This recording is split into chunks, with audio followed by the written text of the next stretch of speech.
Bismillahirrahmanirrahim. Assalamualaikum warahmatullahi wabarakatuh.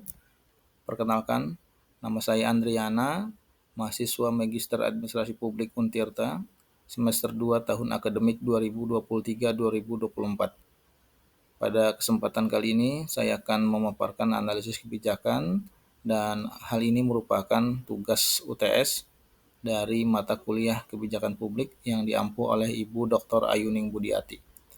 Pada kali ini, saya akan melakukan analisis kebijakan dalam bentuk Peraturan Wali Kota Serang Nomor 13 Tahun 2023 tentang Peraturan Pelaksanaan Peraturan Daerah Kota Serang Nomor 6 Tahun 2014 tentang pengelolaan zakat.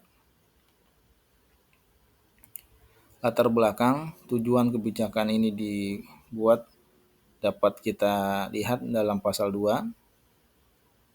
Dan ada 5 tujuan dari peraturan ini. Yang pertama adalah meningkatkan efisiensi, efektivitas, transparansi, dan akuntabilitas dalam pelaksanaan pengelolaan zakat, infak, sedekah, dan dana sosial agama lainnya.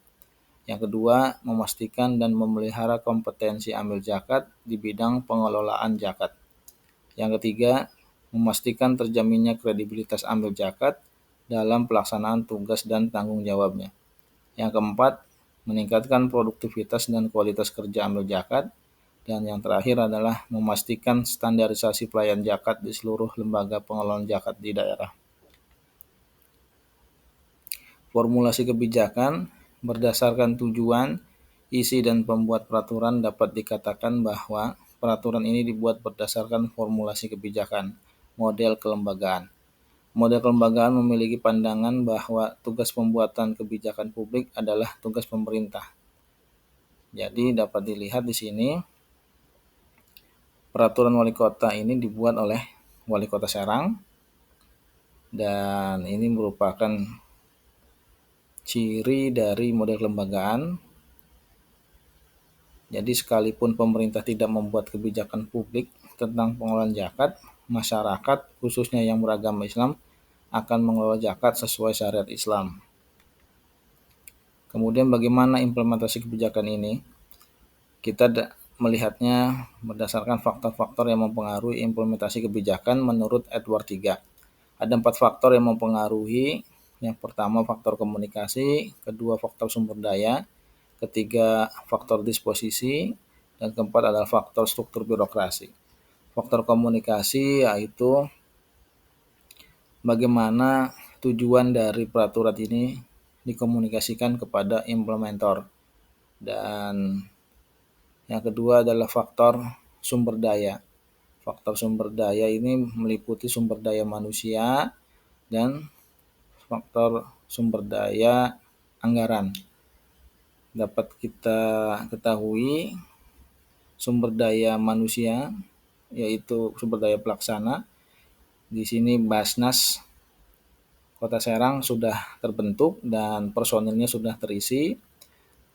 Dan dari segi anggaran, pemerintah Kota Serang melalui APBD-nya menganggarkan untuk operasional Basnas Kota Serang. Jadi dari segi sumber daya tidak ada masalah dan kita lihat bagaimana faktor disposisi atau sikap pelaksana dari kebijakan ini. Dan pelaksana dari kebijakan ini adalah Basnas Kota Serang. Dan dengan terbitnya peraturan wali kota ini, Basnas memiliki guidance atau panduan dalam mengelola zakat, sehingga dapat dikatakan bahwa Basnas sangat mendukung dengan adanya peraturan wali kota ini. Dan yang keempat adalah faktor birokrasi. Faktor birokrasi bagaimana norma-norma hubungan-hubungan yang berulang itu tidak menghalangi dari pencapaian tujuan. Dan kita lihat di dalam peraturan ini norma-norma atau standar-standar telah dimasukkan ke dalam peraturan ini. Jadi dari segi struktur birokrasi tidak ada yang menghambat dalam pencapaian tujuan.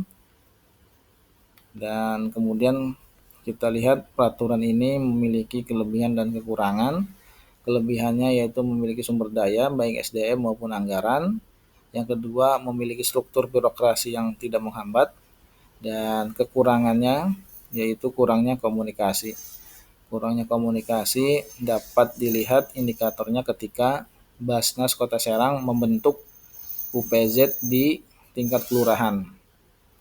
Sedangkan semangat dari peraturan ini adalah pembentukan UPZ hanya sampai organisasi perangkat daerah.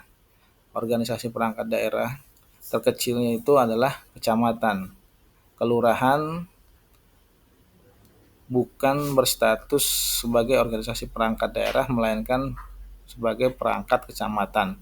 Sehingga terjadi penolakan dalam hal ini pembentukan UPZ, maka penolakan dari pihak kelurahan karena mereka merasa tidak berkompeten dalam memungut atau mengelola zakat.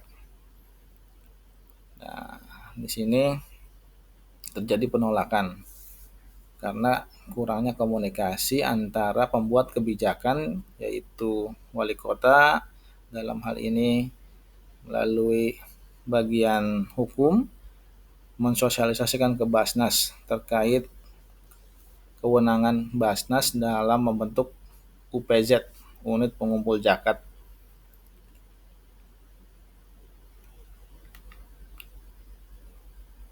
Kemudian berdasarkan kekurangan dan kelebihan tadi, ada 3 rekomendasi yang bisa diusulkan. Yang pertama adalah tingkatkan komunikasi kepada publik melalui sarana-sarana yang dimiliki, website, IG, dan sebagainya, sehingga makin banyak masyarakat yang menunaikan zakatnya di Basnas Kota Serang. Yang kedua, bentuk UPZ di lembaga-lembaga yang telah ditentukan, seperti di perusahaan swasta, lembaga, pendidikan, bank, masjid dan musola, serta BUMD yang ada di Kota Serang. Kalau organisasi perangkat daerah yang ada di Kota Serang sudah terbentuk UPZ-nya dan mekanismenya langsung dipotong oleh bendahara dalam hal zakat penghasilan. Dan itu apabila diterapkan di perusahaan swasta akan berdampak perolehan zakat yang signifikan ataupun UPZ yang dibentuk di lembaga-lembaga yang telah ditentukan ini. Yang ketiga adalah UPZ di kelurahan tidak sesuai dengan pasal 14 ayat 2 huruf A. Jadi sejak terbitnya Undang-Undang 32 tahun 2014 tentang pemerintahan daerah, status kelurahan tidak lagi sebagai perangkat daerah, melainkan sebagai perangkat kecamatan. Jadi keterlibatan kelurahan tidak dalam kapasitas pengumpul zakat, tapi melainkan sebagai suplai data mustahik yang disampaikan kepada kecamatan dan diteruskan kepada Basnas Kota Serang. Jadi pembentukan UPZ di kelurahan tidak sesuai dengan pasal 14 ayat 2 huruf A peraturan wali kota ini. Berdasarkan rekomendasi, kita lakukan evaluasi. Menurut William Dunn, evaluasi adalah informasi mengenai nilai atau manfaat hasil kebijakan. Ada 6 kriteria evaluasi kebijakan publik menurut William Dunn. Yang pertama adalah efektivitas. Efektivitas kita ukur berdasarkan pencapaian tujuan standarisasi pelayanan zakat. Kita kasih nilai 90%. Standar pelayanan zakat ini misalnya pada tahun 2024 Basnas memutuskan bahwa besaran zakat fitrah kalau diuangkan per orang adalah 40.000. Jadi di seluruh pelosok Kota Serang pembayaran zakat yang diuangkan yaitu sebesar 40.000. Tidak ada yang lain. Jadi efektif dalam mencapai tujuan standarisasi pelayanan zakat. Yang kedua, efisiensi kita ukur berdasarkan memelihara kompetensi amil zakat. Itu kita kasih nilai 90%.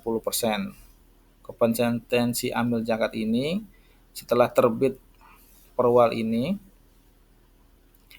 amil zakat dapat melihat atau membaca bagaimana tata cara perhitungan zakat. Di dalamnya termuat dengan rinci dan lengkap. Maka kita kasih nilai 90. Dan kriteria ketiga terkait dengan kecukupan. Kita berdasarkan masih adanya warga yang mengemis di jalanan yang menunggu pemberian pengguna jalan atau pemberian sedekah dari pengguna jalan, kita kasih nilai 70% karena masih terdapat warga yang mengemis di jalanan atau bergerombol menunggu orang yang lalu lalang memberikan sedekahnya. Dan yang keempat, kriteria perataan berdasarkan yang membayar JIS di Basnas Kota Serang itu terbesar adalah dari ASN Kota Serang. Kita kasih nilai 70%, dan hal ini bukan berarti bahwa masyarakat di luar yang berprofesi ASN tidak membayar zakat, tetapi mereka membayar zakat tidak melalui Basnas, melainkan langsung kepada orang yang atau ke lembaga di luar Basnas. Dan yang kelima terkait dengan kriteria responsivitas berdasarkan bantuan anak putus sekolah. Dikasih nilai 85% karena Basnas bekerja sama dengan Dinas Pendidikan Kota Serang membantu memberikan bantuan bagi anak-anak yang putus sekolah untuk dapat melanjutkan sekolahnya dengan memberikan bantuan buku dan perlengkapan sekolah. Dan yang keenam, ketepatan berdasarkan pendistribusian dana JIS.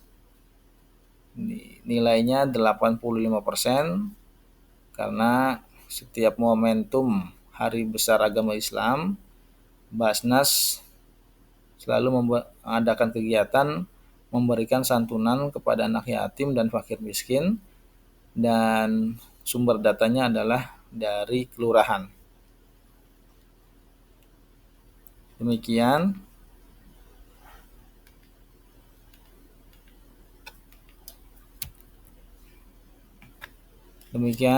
Terima kasih. Wassalamualaikum warahmatullahi wabarakatuh.